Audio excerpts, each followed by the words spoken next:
we know each other from a networking group. And you had said something. Do you want to get into the deal in Michigan? Because you had said something about that, and I said that's a great idea. If you want to transition over to that and kind of, and I'm assuming it's the one in Michigan here. Again, if it's not, Yep. let me know. And let's walk through that. So you talk to the broker and kind of walk through how we got that, and maybe if you wanted to share the underwriting, I think people would enjoy that and get something out of that if you want to do that. Yeah, we could do both. One is I can talk about the Michigan property, but then also, I guess my approach to finding deals, Sure. kind of the first Sure. cut at them and this type of thing. And the reason I say that is, for this Michigan property, that one came from a partnership. I didn't find the property.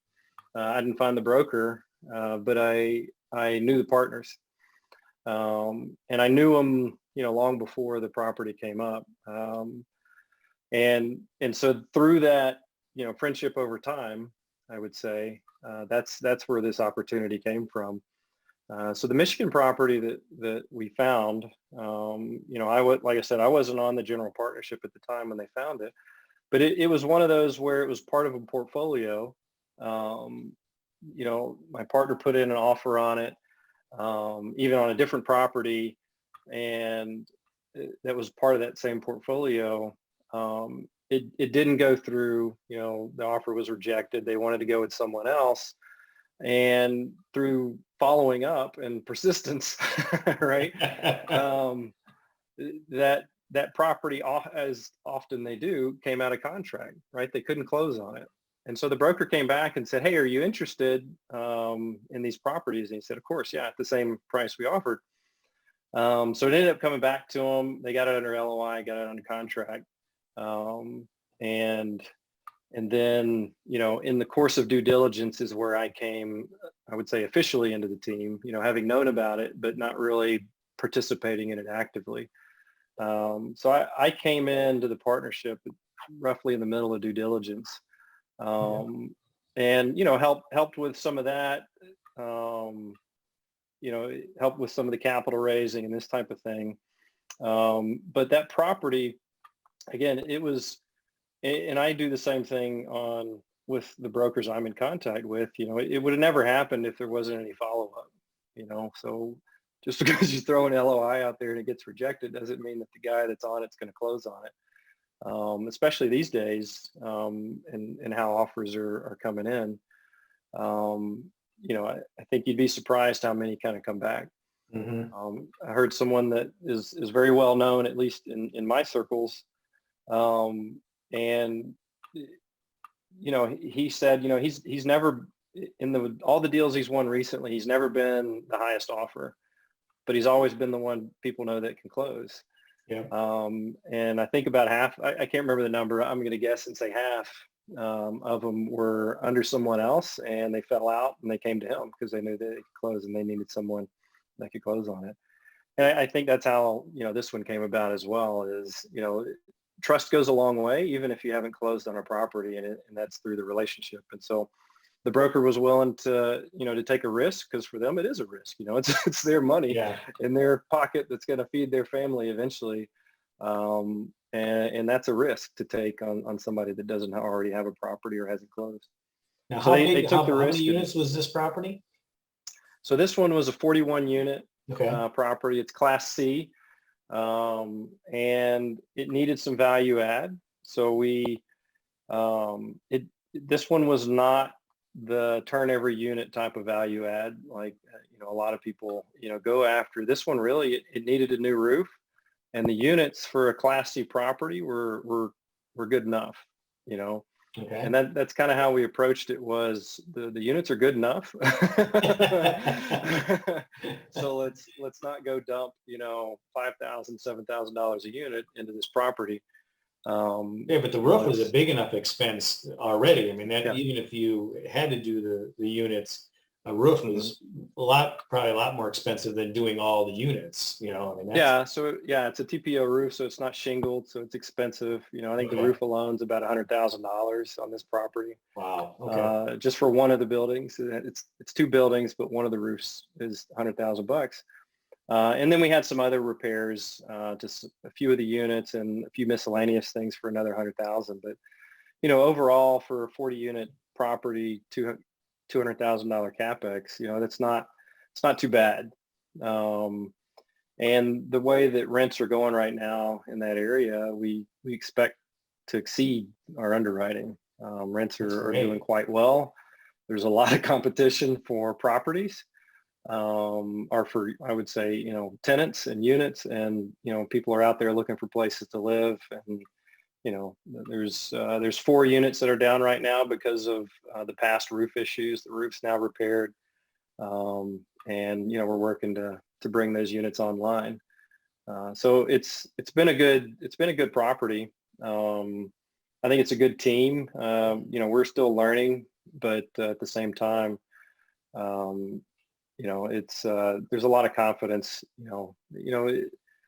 Looking at a multifamily isn't overly complicated, right? Yeah. If you've owned a house, if you've owned other things, to figure out, where can you add value, where can you find money, where can you create other income, whether it's through laundry or something else, or improvements. So it's been a great property. In general, we were pretty conservative in our underwriting, because it was still in that early COVID phase, right? I'm just going to ask you what it was. Okay. Yeah, so we closed on it in March. We had a couple of postponements to closing, but in general, we closed on it in March. So a lot of the deal came together at the end of 2020, right? And there was a lot of uncertainty back then. And when I came in, I asked, of course, a lot of questions. I tend to, again, have a pretty analytical mindset to things, especially in the underwriting. We did end up changing some things, and which honestly made the deal look worse on paper. But because of where we were, it made sense to do that, to take a little more conservatism up front so that we could, ensure we're going to deliver on the back end of the deal. So I'm glad we did that. I think, where we're at today, everything looks pretty good. You don't know where you're going to be 2 years from now, but at least from Today you're outlook. Okay. So now when you initially, so you said initially when they did the underwriting or the walk into property, the units were good enough. So that obviously that was a determination by the group that, okay, we don't have to stick in what we normally do, 5 or 10 grand a unit. And so you decided to do, yes, the roof, which is a big part, but was it also exterior stuff to the building more so than interior, right? So there's some exterior, but most of it was interior, right?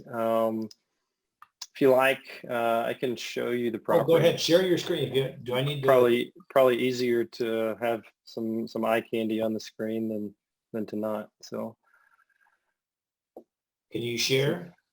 I'm clicking the button. It won't let me. All right. Try it now. Okay, there we go. So let me know if it's too small for you guys, and I'll adjust. No, that looks good. Okay, so this is actually, I use this now as a sample deal package, but it's 98% property. Okay. Yeah. So this is where we bought it in Kalamazoo. It's just outside of Kalamazoo. If you see the map in the bottom left, Mm-hmm. it's actually up in Parchment, which Parchment is, up just kind of a suburb of Kalamazoo. It's like less than 10 minutes away from downtown, to give you an idea. But it's also kind of a nice area itself. It's not quite as busy, and so a lot of people like it.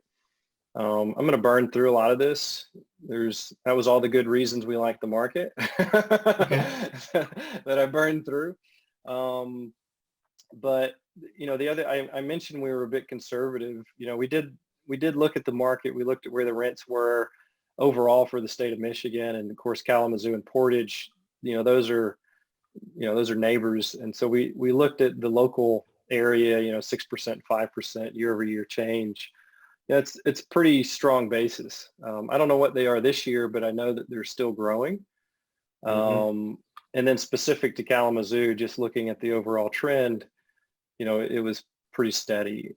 To give you a feel for what we underwrote for the year over year change, we put in like 2%. Now we did bump it in the first couple of years because we're fixing the roof and Yeah. adding that value, and we'll be attracting a different tenant base, and because of that we'll be able to raise rents. But in general, the years beyond that, we were pretty conservative. And I already mentioned it was Class C. It's actually 2 buildings. Both of them are 2-story. It's got, one roof is shingled, one's the flat roof. But overall, most of it is 1 bedroom, 1 bath. And here's the property itself. Is kind of where I wanted to get to. General layout of, the units, if you will. This is up in here. Let me squish my screen a little bit. It might help them show up a little bit. Sorry, this is on a website that we sent to our investors. So this was Looks our good. Look, it's a nice brick building. Yeah. So by the way, this was basically our investor packet that we sent people. We use something called Adobe Spark. For those that are active out there and looking for creative ways to send out investor packets that's not a PowerPoint slide deck, I encourage you to look at Adobe Spark. And it's free and it's easy. Yeah. So this is the building, or this is one of the buildings. The other one's just to the left. I don't have a picture of it in here, but yeah, I mean, it's an older building, right? It's got a flat roof. It needed some work. A lot of the fascia over here is looking pretty rough. It needs some new paint, needs some shingles and touch-ups on the outside. But overall, it was a decent property. And the interiors, it's not a Class B property on the inside, but it's also not falling apart. And for that area, when we talked to the property manager and just kind of did a general assessment on, where's the biggest value for this to get the biggest bang for our buck. That's where we landed on doing a few touch-ups here and there rather than coming in and doing a full remodel, So now capex, for those that don't know, is what? Yeah, so it's just the capital expenses that you're going to put into the property to upgrade it. Yeah, a lot of people shorten it, capital expense to capex, operating expense to opex. So, yeah, but yeah, it's just the money that you're going to raise in the beginning that you're setting aside to improve the property with. And so for us, there's an offline unit we're going to rebuild. It's down to the studs. We'll bring that one online. There's some minor repairs I mentioned, but most of this was in the exterior, improvements. So, our underwriting, I mentioned we were pretty conservative on it. We didn't get to market rents until year 3, in the underwriting, and we did that simply because we were still uncertain about COVID.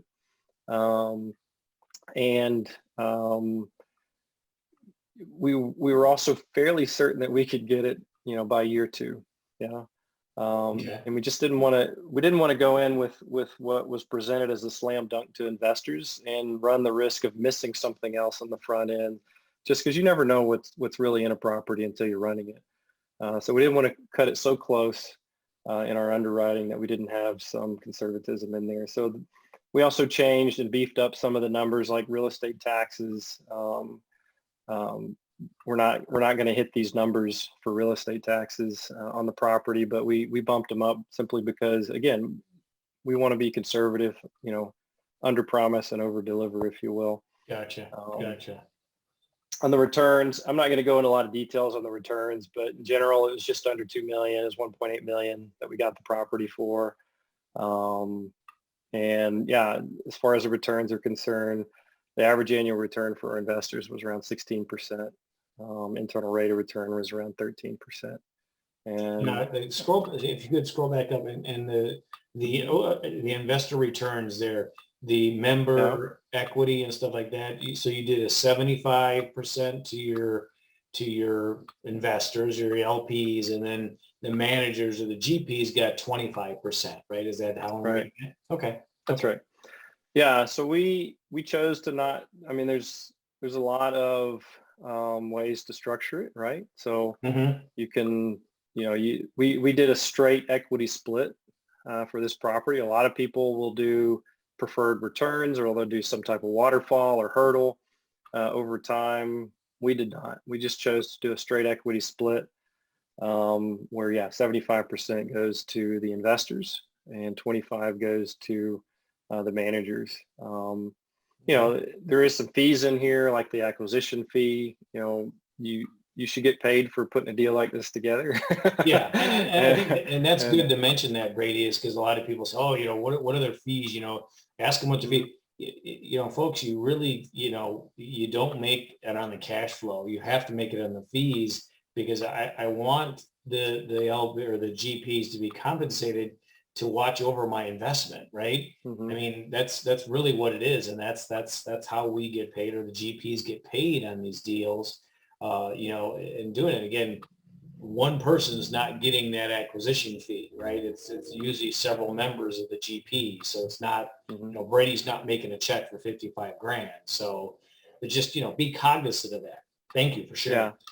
Yeah. Yeah. And I'm also a passive investor in another deal. And at the end of the day, it's a lot of work to put this together. Mhm.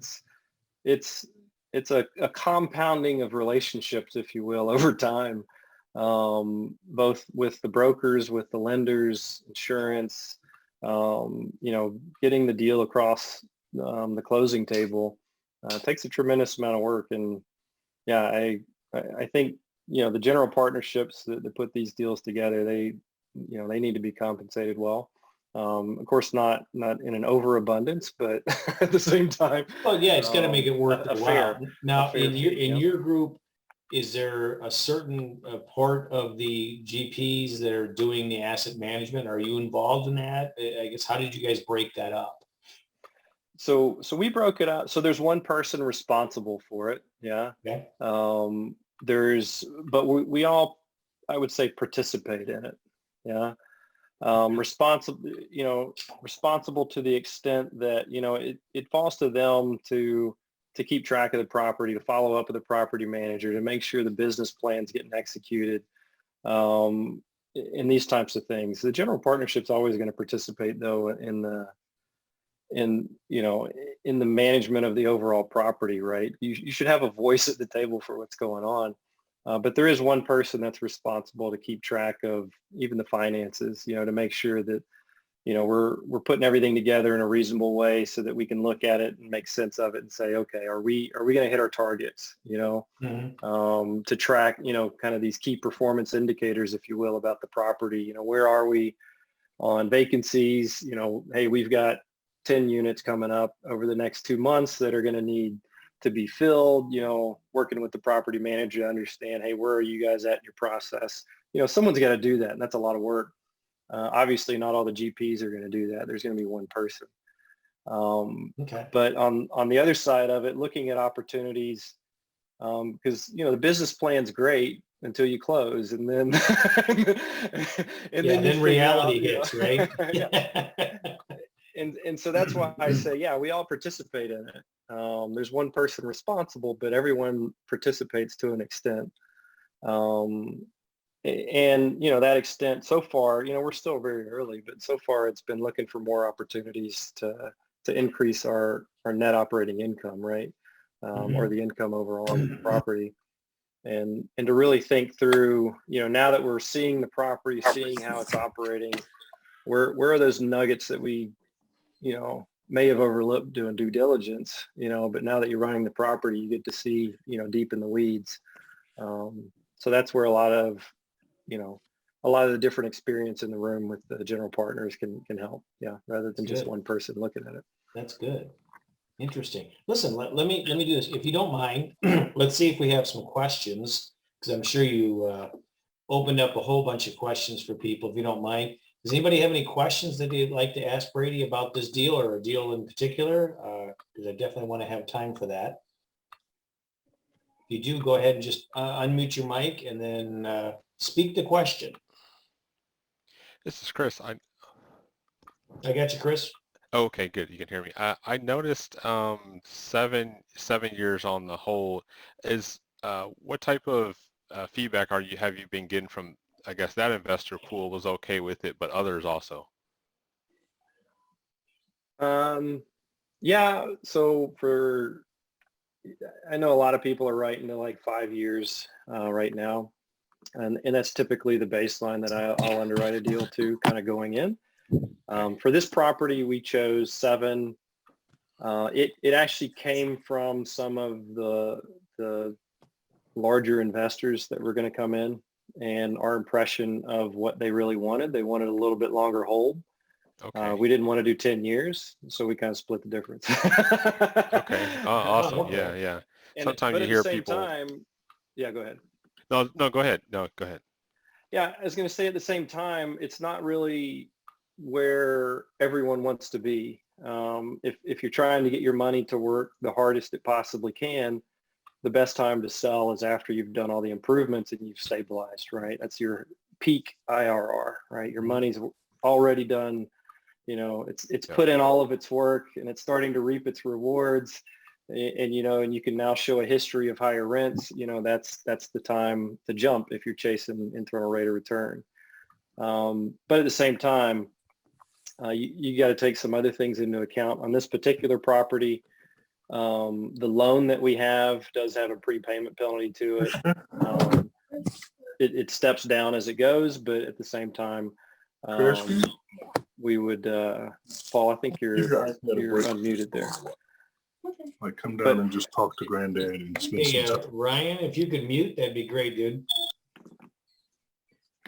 But so there's things like that we had to take into account. But we also in the investor webinar gave them a hint that, hey, we don't really, we're going to look at the best time to sell, and you can never pace a market, but at the same time, if you're in a great market, you don't necessarily just want to wait inevitably, another 2 years to sell something. If you're in a great market and you're going to get great returns, we let our investors know in the webinar that, hey, this is a 7-year target, but we're going to reevaluate it, at year 4 and 5 and see when the best time to get the best returns for our investors. Okay, awesome. No, it's just good to hear that. Yeah, well, I know your investor pool could be anywhere, but yeah, it's good to hear that they were at least open to something beyond 3 years or even 5. Yeah. I mean, I know some people that are underwriting properties at 10 years, and they're just setting the expectation that it's going to be a long-term hold and they're going to refinance and then sit on it for 10 years. That's why it's good too when you get involved in these and have these webinars with the GPs. Make sure that is a question that you get answered, right? Don't think that they're gonna flip it in 2 years. Make sure you understand that when you're going into this, that your money's not going to be 5 years, it's going to be 7 years. And I've seen the same thing as some, they're going a little longer because of COVID, because we don't know what's going on, right? That's good. Mm-hmm. Thank you. Awesome. Anybody else got a question? I was just curious Brady. about the, Go ahead, Hoffpauir. Oh, okay, thank you. About how you were establishing the broker relationships. Was it you would see a listing somewhere and reach the broker, or were you just kind of, hey, let me see what this broker has to offer and introduce yourself that way? How were you establishing these broker relationships? Yeah, in the beginning, I was doing it poorly, I think is the word. But over time, I kind of, especially in the early, when I was getting started and I started to get a little bit of momentum, I kind of established a momentum in getting a referral from a referral. And that's how I started to build the better broker relations. Because then it wasn't my reputation when I'm calling somebody. It's like, hey, Joe, whoever, referred me to you, said you were great in the market. This is some stuff I'm looking for. Does that sound like, is that an area that you specialize in or can help me out in? And just simply having a name that referred you was a big win. And then I'd also do the same thing with the broker. I'd ask the broker, I said, hey, look, I'm always looking to build my list. Can you recommend a good property manager? Because, I have someone that I'm working with, but, I'm always interested in exploring, more people. And then I would call the property manager and I'd say, hey, so-and-so referred me. That's good. It works. Hey, And it's just a snowball. Yeah, you start ending up just snowballing on your contact list, and you don't always get referrals, but it never hurts to ask. And then as you start to, your property manager is going to, I had one property manager that gave me like 7 broker referrals. And I think out of that list, there's probably 4 that I'm in contact with now, maybe 3 from that one referral. So yeah, I would highly encourage referrals. I've also paid a VA. I created a template at one point towards the end of last year, just a Google Sheets. And I recorded a video for LoopNet, and I said, hey, Mr. or Mrs. VA, and I just recorded myself and showed them what I wanted them to go do and how to fill out a spreadsheet. And they went and filled out, they added like 50 names to an Excel spreadsheet for all the brokers that were in LoopNet. It took me a 10-minute video and probably 10 minutes to create an Excel spreadsheet. So I've done that too. I had a lot less success with that, to be honest. But it's another way. I also drove around, there's some areas just south of where I'm at that I was interested in. I got in the car one day and drove around with my phone and took pictures of commercial real estate signs and started calling those brokers. And that's the harder way to do it. But if you're looking for deals, yeah, that's good though. That's good. That's a good idea. I never thought. I don't hear everybody say that they actually got in the car and actually took pictures of sign. That's old school. That's right. That's right. Yeah. But I mean, if you're looking to build a list, I mean, some of these guys that are out there selling commercial properties, they may specialize in the industrial or the retail or whatever. But some of them do come across, or they may have someone else in the office that does multifamily. And it takes more work, but sometimes they don't know what they have, especially some of the smaller firms. They may be selling a retail property, don't get into multifamily, but a month from now, maybe they do. And I've heard people get opportunities that way. I haven't found one that way yet, but there's always hope. There you go. Yeah. Hope that helps. Anybody else? Thanks. I think you had a question, didn't you, Daryl? Yeah, I did, but that's okay. I changed my mind. Maybe also on the broker side, I also found it helpful. It's tough for me and my personality to do cold calls. I can present in front of people all day long like this without issue, but to do a cold call, there's some switch in my brain that's tough. It's tough to get over that hurdle. I'm not a salesman. I can talk to anybody, face to face. But that cold call to someone that you're trying to build that, that relationship with over time, that first step's always the toughest. And, for me, what I started doing was I would use the team, I wouldn't call them a team because we're not under one umbrella, but I would say, yeah, me and my partners, because at that point I would legitimately, I had people that I was talking to, and we were telling each other, yeah, let's go find a deal. I wouldn't say me and my partners if you legitimately are not working with anybody. Yeah. But if there's one person that you're working with that's either going to bring capital to the table, or they're going to do the asset management or whatever, they're underwriting deals with you. Even if you don't have a deal, they're in my book, they're partners. Yeah, you're working together. That's true. And so I use that a lot on broker calls. I say, yeah, me and my partners were looking in this area and so on. And in the beginning, I always got the question, well, where are they? What's your response? Brokers are prickly sometimes when you first get to know them. But it did help to have the knowledge that it wasn't just some person, a singular entity roaming about the internet finding properties. It makes a big difference to know that you already have people in your corner, and certain people are responsible to raise the capital. You're responsible to do whatever you're doing, and so on. It gives you a lot. I find it gives you a lot more confidence, right? Because so when you get asked, well, who does the asset management?